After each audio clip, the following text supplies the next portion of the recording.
অনেক অনেক রিকোয়েস্টের একটা ভিডিও আজকে শেয়ার করতে যাচ্ছি, আর সেটা হচ্ছে এই সুন্দর কালারফুল রেসিপিটি।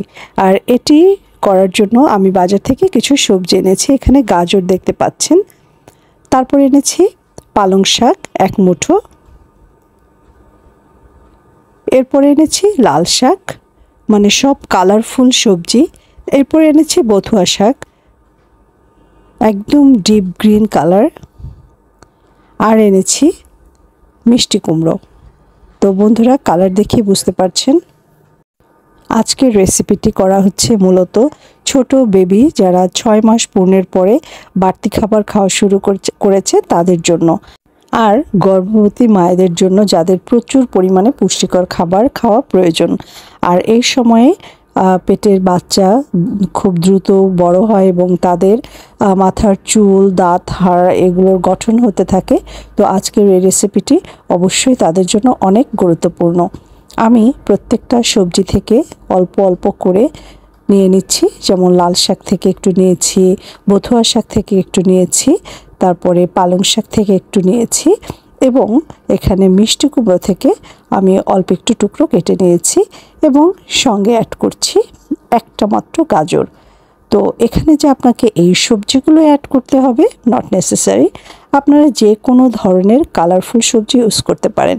আমি একটা মাটির পাত্রে 3 কোয়া রসুন নিয়ে নিয়েছি এবং এটা একটু থেতো করে নিলাম। থেতো করে রান্না বান্না করতে বেশ ভালোই লাগে, আর খেতে আমার কাছে একটু মজাই লাগে বেশি। তারপরে একটু পেঁয়াজ, সেটাও থেতো করে নিয়েছি। যাদের কোচাতে সমস্যা হয় তারা এই টেকনিকটা ফলো করতে পারেন। এবার পাত্রে আমি সরিষার তেল দিয়ে দিলাম। সরিষার তেল কিন্তু খুব অল্প দিলেই তরকারিতে হয়ে যায়, এতে করে সয়াবিন তেল দিয়ে অনেক বেশি তেল করার দরকার হয় না। আর সরিষার তেলে রান্নাটা কিন্তু একটু অন্যরকম হয়, বেশ মজা লাগে। তো আমি সেই থেতো করা পেঁয়াজ রসুন দিয়ে একটু নাড়াচাড়া করে নিচ্ছি। ভাজা যাবে না, জাস্ট কিছুক্ষণ নাড়াচাড়া করে এর মধ্যে আমি প্রথমে মিষ্টি কুমড়ো, তারপরে গাজর, তারপরে বথুয়া শাক, তারপরে লাল শাক এবং পালং শাক দিয়ে দিলাম। বন্ধুরা, কালারফুল সবজির উপকারিতার কথা বলে শেষ করা যাবে না, তাই আপনারা চেষ্টা করবেন মিক্সড ভেজিটেবল অথবা এই টাইপের কালারফুল সবজি মানে প্রত্যেক দিনের মেনুতে রাখার জন্য। এই সবজিটা খেতে যে কি পরিমাণ মজা সেটা একদিন রান্না করে আপনারা আমাকে কমেন্টস বক্সে জানাবেন। আশা করি পজিটিভ কমেন্টসই পাবো। কিছুক্ষণ নাড়াচাড়া করে নিলাম, এতে করে সবজির কোয়ান্টিটিটা কমে গেল, মানে অল্প হয়ে গেছে। এ পর্যায়ে আমি লবণটা অ্যাড করলে পারফেক্ট হবে। তো সব সময় চেষ্টা করবেন শাক রান্না করার সময় একেবারে কমিয়ে তারপরে লবণটা অ্যাড করার জন্য। বন্ধুরা, আমি কিছুক্ষণ নাড়াচাড়া করে নিচ্ছি, আরও কমে গেল।